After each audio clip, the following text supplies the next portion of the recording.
नमस्कार मित्रांनो, आपण आता कृष्णमूर्ती पद्धतीची माहिती घ्यायला सुरुवात केलेली आहे. ज्यामध्ये आपण ओळख कृष्णमूर्ती पद्धतीची या भागात कृष्णमूर्ती पद्धतीची माहिती घेतली व केपी पद्धतीमध्ये फलादेश कसा केला जातो हे पाहिले. तर उपनक्षत्र स्वामीची माहिती या भागात आपण एखाद्या ग्रहाचा वा भावाचा उपनक्षत्र स्वामी कसा ओळखावा हे शिकलो व उपनक्षत्र स्वामीचे कोष्टकासंबंधील गणित आपण समजावून घेतले. तर कार्यक्षत्व आणि कारकत्व या भागात आपण कारकत्व व कार्यक्षत्व यातील फरक समजावून घेतला आणि भावांचे कार्यग्रह या भागात कुंडलीच्या कोणत्याही भावाचे कार्यग्रह कसे शोधावे हे शिकलो. तर ग्रहांचे कार्यभाव या भागात आपण प्रत्येक ग्रहाचे कार्यभाव कसे शोधावे हे शिकलो. मित्रांनो, मी अगोदर सांगितल्याप्रमाणे माझे ज्योतिषशास्त्रावरील सर्वच व्हिडिओ हे जरी पहिल्यांदा मोफत उपलब्ध होते तरी आता ते सर्वच व्हिडिओ मोफत उपलब्ध नाही आहेत, त्यामुळे ते या चॅनलवर दिसत नाही आहेत. जर ते सर्व व्हिडिओ आपणास हवे असल्यास अगदी अल्प किमतीमध्ये ते उपलब्ध होतील. त्यासाठी कमेंट बॉक्समध्ये आपण संपर्क साधू शकता वा डिस्क्रिप्शनमध्ये दिलेल्या ईमेल ID वर आपण संपर्क साधू शकता.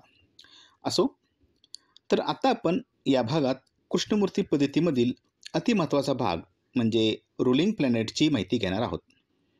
चला तर मग जाणून घेऊया रुलिंग प्लॅनेट विषयी. ज्योतिषविषयक माहितीसाठी या चॅनलला लाईक, शेअर आणि सबस्क्राईब करायला विसरू नका. तसेच माझे हे व्हिडिओ आपणास आवडत असल्यास कॉमेंट बॉक्समध्ये नक्की सांगा. मित्रांनो, रुलिंग प्लॅनेट्स म्हणजेच शासक ग्रह होत, परंतु पारंपरिकमध्ये आपण एखाद्या कुंडलीचा रुलिंग ग्रह शोधतो. तसे येथे नसून ही सर्वस्वी प्रोफेसर KS कृष्णमूर्ती यांचे अलौकिक असे संशोधन आहे. कृष्णमूर्ती पद्धतीत या रुलिंग प्लॅनेट्सना अनन्यसाधारण महत्त्व आहे. या रुलिंग प्लॅनेट्सना जादूची कांडी किंवा ईश्वरी संकेत असे म्हणतात. हे असे का ते तुम्ही याचा अनुभव घ्याल तेव्हा ते तुम्हाला समजेलच. ज्योतिषशास्त्रात एक सर्वसाधारण नियम असा आहे की जातक हा स्वतःच आपल्या प्रश्नाचे उत्तर घेऊन आलेला असतो. खरे तर पराधीन आहे जगती पुत्र मानवाचा यातील गूढार्थ आपल्याला नेमका कळलेलाच नाही. असो, तो विषय थोडा वेगळा होईल. थोडक्यात ग्रहस्थितीच जातकाला योग्य वेळी ज्योतिषाकडे जाण्यास भाग पाडते व जातक जेव्हा येतो तेव्हा तो येतो कसा, बसतो कसा, शरीराच्या कोणत्या अवयवास स्पर्श करतो, हे सर्व संकेत ज्योतिषाने हेरले पाहिजेत. जर ज्योतिषी आपल्या शास्त्राशी प्रामाणिक असेल व काही दैवी उपासना करीत असेल तर प्रश्नवेळीची नैसर्गिक स्थिती सर्वपरीने ज्योतिषाला मदत करीत असते. आजूबाजूला होणारे शकून ज्योतिषाला खूप काही सुचवून जातात. थोडं विषयांतर करून सांगतो. गोष्ट अगदी जुनी आहे. जेव्हा मी ज्योतिषशास्त्राचे धडे माझ्या काकांच्याकडे म्हणजे श्री शंकर रावळ यांच्याकडे गिरवत होतो व कृष्णमूर्ती पद्धतीचाही माझा अभ्यास चालू होता. पण माझी सर्व भिस्त ही स्वामी महाराजांच्यावर होती. एकदा काका गावी गेले होते व मीही बाहेर पडतच होतो. गावातील बोळामधील आमचं असं छोटंसं घर. बोळाच्या तोंडाशी पाणी भरायचा मोठा प्लास्टिकचा टँक होता. मी बोळातून बाहेर पडायला व गल्लीतील काकू अण्णांची म्हणजे माझ्या काकांची चौकशी करायला आलेल्या आमची गाठ त्या टँकजवळ पडली. मी म्हणालो, अण्णा गावी गेलेले आहेत, उद्या या. तर त्या म्हणाल्या, अरे रमेश, आत्याबाई कालपासून कुठे गेल्यात काही कळेना. पाहुण्यांच्या जवळ चौकशी केली, गावात शोधलं तर काहीच सापडेनात. तू जरा बघतोस का? आणि नेमकं त्याचवेळी माझी नजर त्या टँकवर लिहिलेल्या जलसागर या नावावर पडली. माझ्या मनात उत्तर चमकून गेलं, पण सांगणार कसं? मी नंतर बघून सांगतो असे सांगितले. मनात शंकेची पाल चुकचुकत होतीच, पण म्हटले प्रश्नकुंडली म्हणून उत्तर शोधू. नंतर मी केपी कुंडलीवरून उत्तर काढले की त्यांच्या सासूबाई जिवंत नाही आहेत. आईने मला परत विचारले की त्या काकू परत येऊन गेल्या, त्यांचं तेवढं प्रश्न बघून सांग. मी आईला म्हणालो, काय सांगणार, त्या जिवंत दिसत नाही आहेत, शक्यतो पाण्यात बुडून गेले असाव्यात. पण तू तसे त्यांना सांगू नकोस, परत आल्या की उत्तरेकडे शोधा एवढंच सांग. आणि शेवटी त्यांच्या आत्याबाई शेताजवळील पाण्याच्या ओढ्यात मृत अवस्थेत सापडल्या. ती प्रश्नकुंडली मी श्री सुनील गोंधळेकर सरांना पाठवली होती व त्यांच्या नक्षत्राचे देणं यामध्ये तो लेख छापूनसुद्धा आला होता. पुढे ती कुंडली आपण पाहू. सध्या आपण रुलिंग प्लॅनेट्सची माहिती घेत आहोत. सांगायचा हेतू एवढाच की तुमची जर दैवी उपासना काही चालू असेल तर आजूबाजूची परिस्थिती, शकुन हे तुम्हाला प्रश्नाचे उत्तर शोधण्यासाठी मदत करीत असते. कृष्णमूर्तींनी त्यांच्या अनेक वर्षाच्या अनुभवातून असा सिद्धांत मांडला की प्रश्न वेळेस कार्यान्वित असणाऱ्या ग्रहांचा संबंध प्रश्नांकित घटना घडतेवेळी असतो. हे कार्यान्वित ग्रह म्हणजेच रुलिंग प्लॅनेट होत. ते कोणते ते आपण आता पाहू. प्रश्नवेळचा लग्न राशी स्वामी त्याला 100% प्राधान्य दिले जाते. प्रश्नवेळचा चंद्र नक्षत्र स्वामी त्याला 75% प्राधान्य दिले जाते. प्रश्नवेळचा चंद्र राशी स्वामी ज्याला 50% प्राधान्य दिले जाते. तर प्रश्नवेळचा दिवस स्वामी जो 25% महत्त्वाचा असतो. येथे दिवस स्वामी घेताना एका सूर्योदयापासून दुसऱ्या सूर्योदयापर्यंत एक वार समजावा. कसे ते आपण नंतर पाहू. वरील 4 ग्रह हे मुख्य आरपी म्हणून कृष्णमूर्ती पद्धतीत घेतले जातात. त्याचसोबत लग्न नक्षत्र स्वामी सुद्धा काही वेळेस रुलिंगमध्ये घेतात. तसेच राहू केतू जर वरील ग्रहांच्या युतीत, दृष्टीत वा राशीत असतील तर तोही प्रमुख आरपी म्हणून घ्यावेत. आपण एका उदाहरणाने हे समजावून घेऊया. त्यासाठी आपण आजच्या दिवसाचे आरपी काढू. दिनांक 5 ऑक्टोबर 2024, रात्री 10:05, ठिकाण पुणे.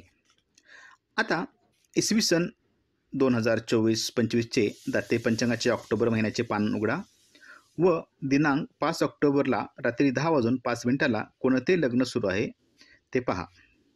आपण पंचांग कसे पाहावे वगैरे माहिती बेसिक ज्योतिषशास्त्राच्या अभ्यासक्रमात शिकलेलो आहोतच. तर ते सर्व तुम्हाला माहिती आहे असे गृहीत धरूनच पुढेच सांगतो. सध्या वृषभ लग्न चालू आहे म्हणून लग्नाचा स्वामी आला शुक्र.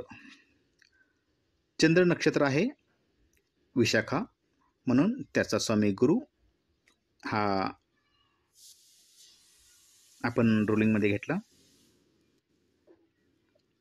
राशी स्वामी आहे तुळ म्हणजे शुक्र व आज शनिवार म्हणून दिवसाचा स्वामी आला शनी. त्यामुळे एकूण आरपी असे होतील. लग्न राशी स्वामी शुक्र, चंद्र नक्षत्र स्वामी गुरु, चंद्र राशी स्वामी शुक्र, दिवस स्वामी शनी. आता एवढेच आरपी सामान्यत पुरतात, पण कधीकधी लग्नाचा नक्षत्र स्वामी सुद्धा घ्यावा लागतो. हे मी तुम्हाला सांगितले. तेव्हा लग्नाचे अंश काढावे लागतात. ते कसे काढावे वगैरे गणित आपण मागे शिकलेलो आहोतच. किंवा कुंडली सॉफ्टवेअरचा वापर करून कुंडली तयार करावी व त्यातील लग्नाचे अंश तुम्ही पाहू शकता. सॉफ्टवेअरवरून कुंडली कशी पाहावी हे आपण कुंडली सॉफ्टवेअरच्या भागात शिकलेलो आहोत. तर ही पहा ती कुंडली. यात लग्नाचा नक्षत्र स्वामी आहे चंद्र म्हणून आपले एकूण आरपी आले शुक्र, चंद्र, गुरु आणि शनी. तसेच गुरुच्या मीन राशीत राहू असल्यामुळे राहूसुद्धा रुलिंग प्लॅनेटमध्ये आला. आता लक्षात ठेवा, जे ग्रह वक्री असतील वा वक्री ग्रहाच्या नक्षत्रात वा उपनक्षत्रात असतील ते आरपीमधून वगळावेत. जसे येथे शनी वक्री आहे म्हणून शनी ग्रह आरपीमधून वगळावा. तसेच शनीच्या नक्षत्रात राहू आहे म्हणून राहूही आरपीमधून वगळावा. तुम्हाला माहीत आहे की रविचंद्र हे कधी वक्री होत नाहीत व राहू केतू हे नेहमीच वक्री असल्याने त्यांना हा नियम लागू होत नाही. म्हणजे राहू केतू नेहमी मार्गी समजावेत. येथे राहू हा वक्री शनीच्या नक्षत्री आहे म्हणून तो वगळला. म्हणजे एकूण आरपी आले शुक्र, चंद्र व गुरु. यातील बलाबल ठरविताना प्रथम चंद्रास, नंतर शुक्रास व शेवटी गुरुस प्राधान्य येईल. येथे काही ज्योतिषी रुलिंगमध्ये एखादा ग्रह 2 वेळा आला की त्याला जास्त महत्त्व देतात, म्हणजे त्यांचे बल जास्त समजतात. उदाहरणार्थ समजा एका वेळचे रुलिंग प्लॅनेट असे आहेत. लग्न गुरु, नक्षत्र केतूचे, राशी मंगळाची व दिवस मंगळाचा. दिवसाचा स्वामी मंगळ आहे म्हणजे मंगळवार असणार व मेष राशी असल्याने परत मंगळ आला. म्हणून काही ज्योतिषी मंगळाला जास्त बळ आहे असे समजतात. पण मित्रांनो ते तसे समजू नये. प्रथम प्राधान्य गुरुलाच द्यावे ना की मंगळाला. असो, आता या RPवरून काय साधता येते? तर मित्रांनो, हे RP म्हणजे ईश्वरी संकेत होत. त्यामुळे हे लक्षात ठेवा, उठसूट याचा वापर करू नये. या RPवरून नळाला पाणी कधी येईल, गेलेली वीज कधी परत येईल, एखादी व्यक्ती कधी येईल, अशा प्रश्नाचे आपण उत्तर देऊ शकतो. तसेच एखाद्याच्या जन्मलग्न शुद्धीसुद्धा आपण करू शकतो. म्हणजे समजा एखादा जातक तुम्हाला विचारेल, ज्योतिष महाराज, माझी जन्मतारीख अमुक अमुक आहे व जन्मठिकाण तमुक आहे, परंतु जन्मवेळ नक्की माहीत नाही, परंतु दुपारी 1 ते संध्याकाळी 7 या दरम्यान कधीतरी आहे, तर माझी नक्की जन्मवेळ काय? तर याचे उत्तरही तुम्ही या RPच्या सहाय्याने देऊ शकता. तसेच एखाद्या वेळेस एखाद्या प्रश्नांकित भावाचे खूप सारे ग्रह कार्यश होतात, तेव्हा नेमके कोणत्या ग्रहाच्या दशांतराशी ती घटना घडेल हे निवडण्यासाठी RPचा वापर तुम्ही करू शकता. तर दिवसाचा पहिला प्रश्न फक्त RPच्या सहाय्याने तुम्ही सोडवू शकता. तसेच याचा अंकशास्त्रीय वापर करून अनेक पर्यायापैकी एक पर्याय तुम्ही निवडू शकता. तसेच एखाद्या कुंडलीत एखादा भाव वा एखादा ग्रह राशी संधीवर वा नक्षत्र वा उपनक्षत्र संधीवर असेल, तर नेमकी राशी, नक्षत्र वा उपनक्षत्र निवडण्यासाठी तुम्ही याचा वापर करू शकता. उदाहरणार्थ, एखादी पत्रिका तुमच्याकडे आली व त्याचे लग्न आहे मकर 28 अंश, म्हणजे 8-10 मिनिटाचा फरक असेल तर पूर्ण पत्रिकाच बदलते. कारण नंतर कुंभ लग्न चालू होऊ शकतं, त्यामध्ये जातकाचा जन्म असू शकतो. तर नेमके मकर लग्न की कुंभ लग्न असा तुम्हाला प्रश्न पडल्यास त्याचे उत्तर तुम्ही या RPच्या सहाय्याने शोधू शकता. असो, तर असे याचे विविध उपयोग आहेत व हुशार ज्योतिषी त्याचा खुबीने वापर करतो. उदाहरण द्यायचे झाले तर माझ्या एका मैत्रिणीने मला प्रश्न विचारला होता की मुलगा होईल की मुलगी. शक्यतो अशा प्रश्नाची उत्तरे मी देत नाही, परंतु ती सुशिक्षित होती व मुलगा मुलगी असे भेद करणारे ते कुटुंब नव्हते, हे मला माहीत होते. म्हणून मी म्हणालो की मुलगी होईल. असे लगेच उत्तर दिल्यावर ती म्हणाली, काय रे, पंचांग वगैरे पाहत नाहीस का आजकाल? लगेच उत्तर दिले. आता तिला कशाला सांगू की पंचांग कशाला उडायला पाहिजे? कर्क लग्नावर मकरेत श्रवण नक्षत्र चालू असताना, तेही शुक्रवारी, तिने प्रश्न विचारला होता. ती म्हणाली, तुझे खरे होते रे बाबा, आम्हाला पहिला मुलगा आहे व आमच्या यांना मुलीची आवड आहे. मुलगी झाली की पहिली जिलेबी तुलाच. पहिली काय, दुसरी नाही, तो भाग अलहिदा. पण फेसबुकवरून समजले की तिला एक गोड मुलगी झालेली आहे. पण हे उत्तर कसे दिले ते तुम्हाला समजले ना? कळायला असेल तर कमेंट बॉक्समध्ये लिहा. आज येथेच थांबू. धन्यवाद.